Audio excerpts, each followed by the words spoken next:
about breaking the all-time assist record, and just, what are your thoughts on that for Sacramento era, him taking over Mike Bibby's spot as the all-time assist leader here? It's huge. We didn't have a conversation about it in advance, but I think it's a testament to everything that he's been through since he's been here, and his ability to grow as a player and to put his name in the history books. Obviously, he's all over Sacramento history, but I think to do it in this way, in winning fashion, is big time. Harrison, bouncing back from Wednesday, what was the key for that tonight? And obviously, the third quarter kind of got you that 29-point lead. Just how crucial was that?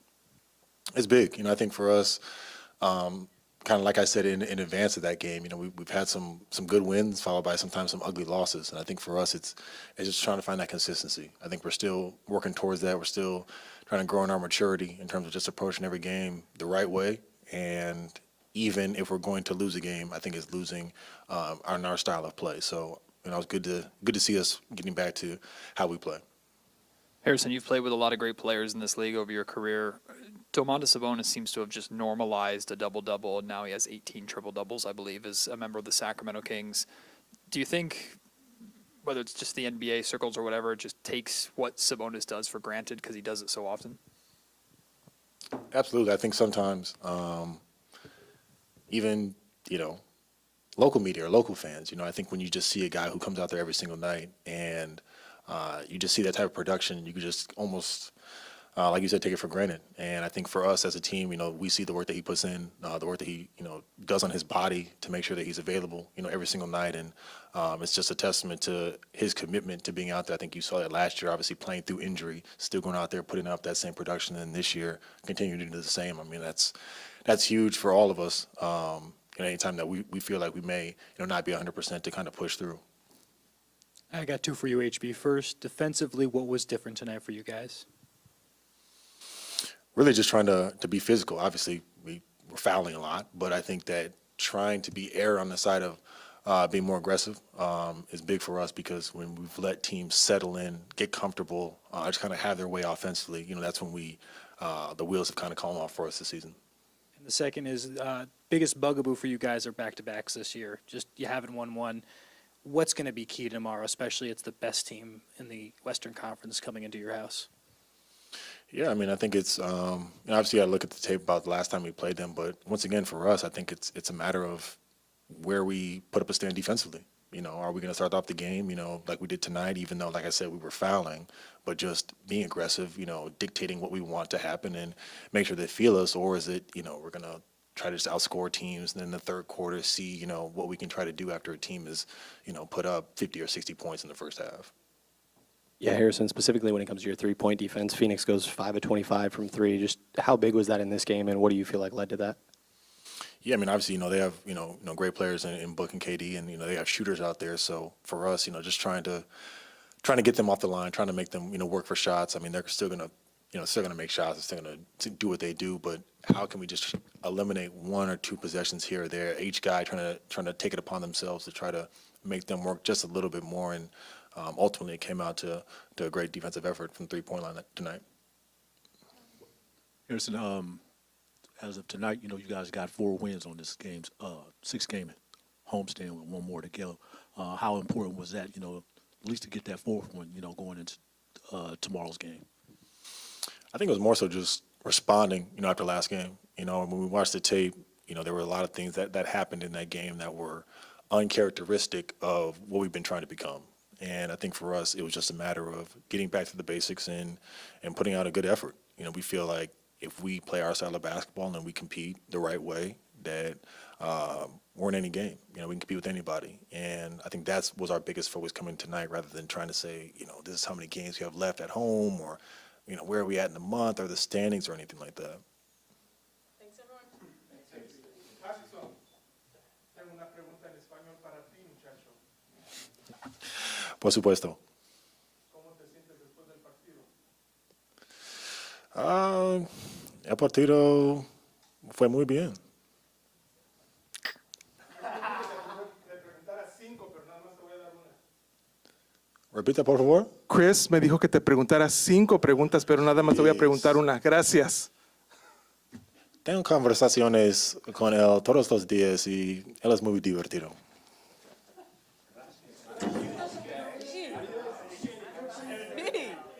Hi. I work on my Espanol. You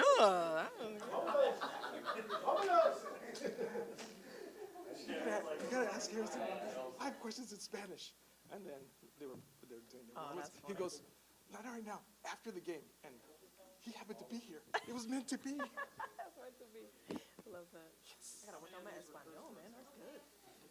That was real good. Preguntas, the questions. No, my Espanol. Let me. Poquito.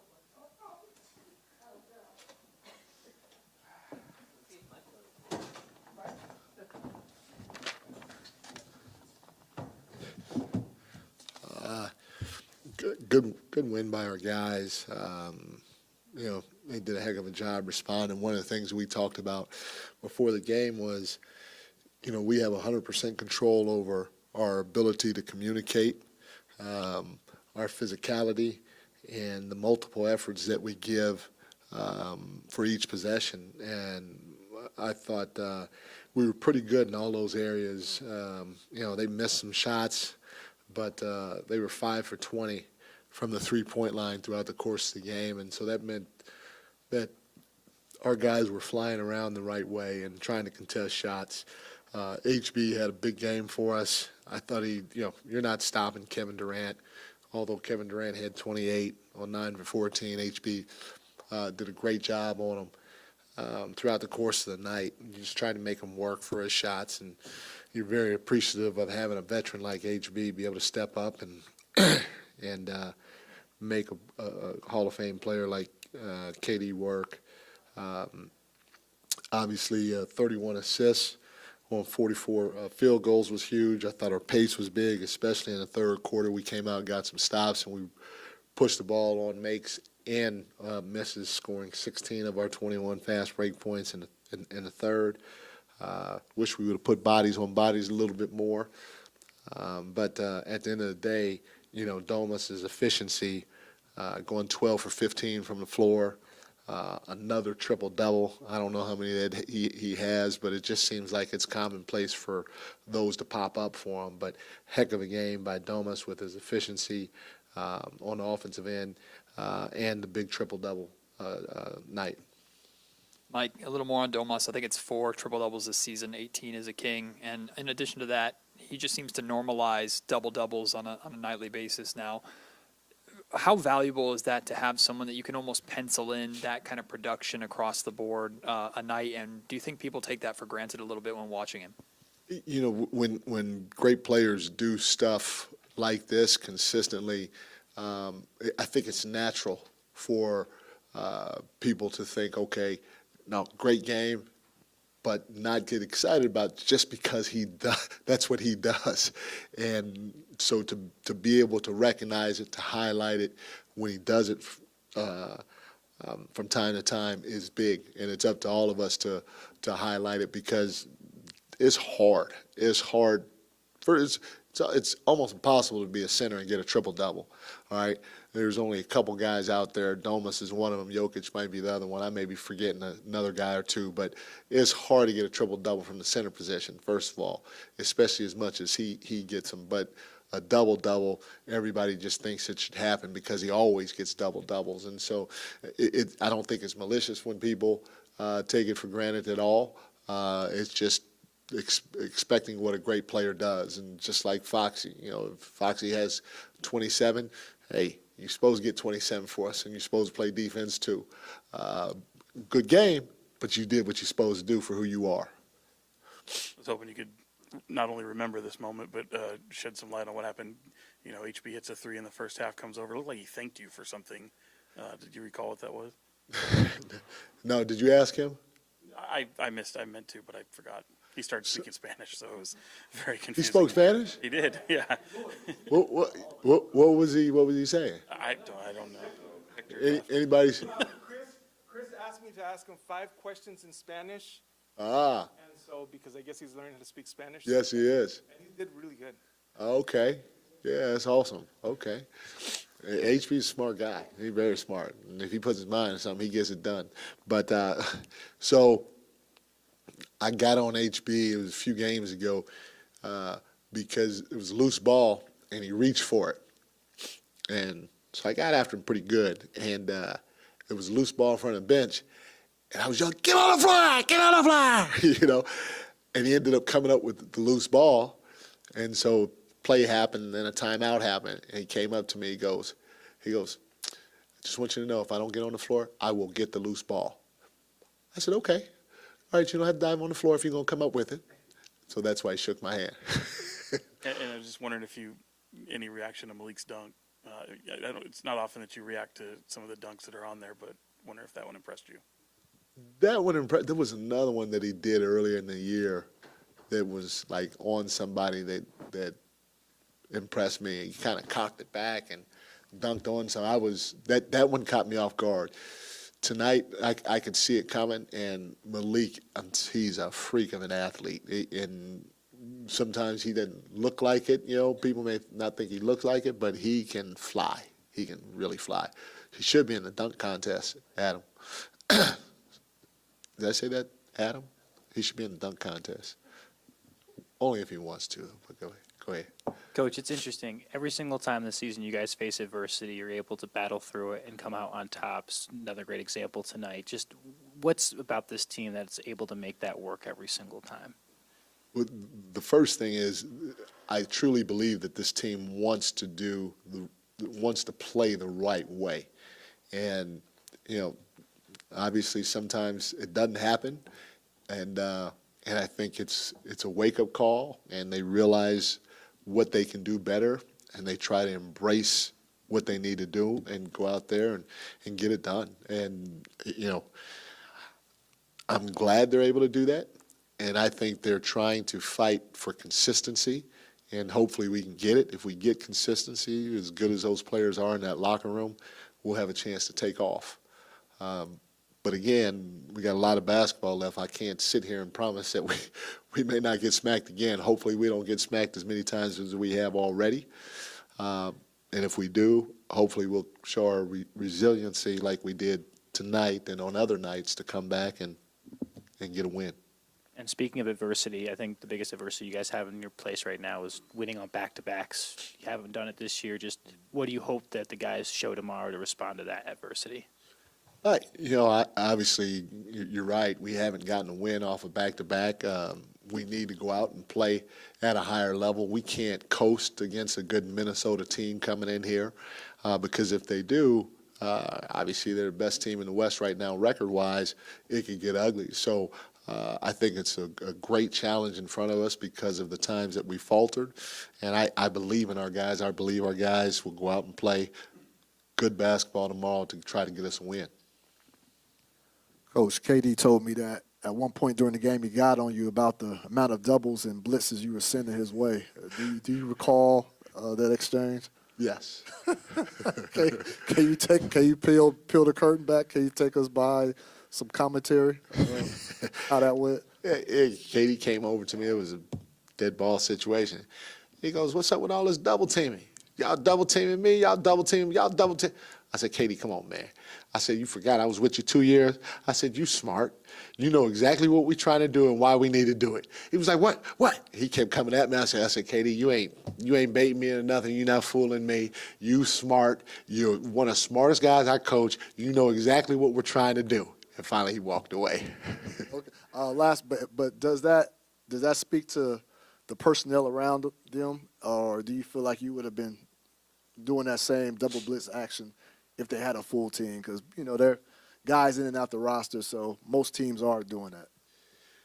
Yeah, you know, it's obviously it's a little harder with the more shooting, the more experience that they have on the floor, and I'm sure they miss Beal right now. I'm sure they miss Nurkic right now, but you know, everybody is out games. You know, we missed Fox for 5 games. We missed Keegan, I think, for 7 games. We missed Trey for 13 games. And, you know, you want your whole team, but at the end of the day, you got to play with who you have. They have a lot of really good shooters. I think there were 4 guys in their starting lineup that we labeled as hot, and you take chances when you double, and your rotations have to be right. Just like when they try to double Domas, you take chances, their rotation have to be right, and if we get that ball moving and it's to the right person at the right time, we can make them pay. And so it's a cat and mouse game in that regard when you have great players that have to be double teamed. They make the game easier for the average player in the NBA. So. Mike, you mentioned Nurkic being out, and you guys were 28 of 36 in the paint. How concerted was that effort to get Domas going early inside and attack them in the painted area? It's always an emphasis for us, especially when they played small a lot. They put Mezzi on them a little bit, then they went even smaller late in the game, and for us, anytime we feel like we have an advantage down there, it's not necessarily just to post him and get him going in terms of scoring. He has the green light anytime he wants it to catch on the post and go score. But Domas is such a great passer. He's so strong, great vision and all that stuff that he gets a handful of assists from that because teams start to shrink. They do double. And if you overcommit, even if you don't double all the way, if you overcommit or lean towards him a little too much, he's going to find somebody for an open 3. And so for us, it's not just a post-up play, like I said. It's a play for him to make a play as well for his teammates. Coach De'Aaron broke the Sacramento era record for most assists. What's that like for you to watch him be setting franchise records like that? He's just getting started. I think the guy's 25, 26, something like that, and he's already broken that record. I mean, there's going to be a lot of records that go down during his time here. Thank y'all. Who ranked Monk's dunk, 1 through 10? What did Monk rank Keegan's? 3. Keegan did the same thing. Keegan gave him a 3. I always tease Keegan, so I'm gonna rate Monk 2.5. I got your back, Keegan. I don't always make fun of you. I got your back on this one. Thanks, guys. Locker room's open.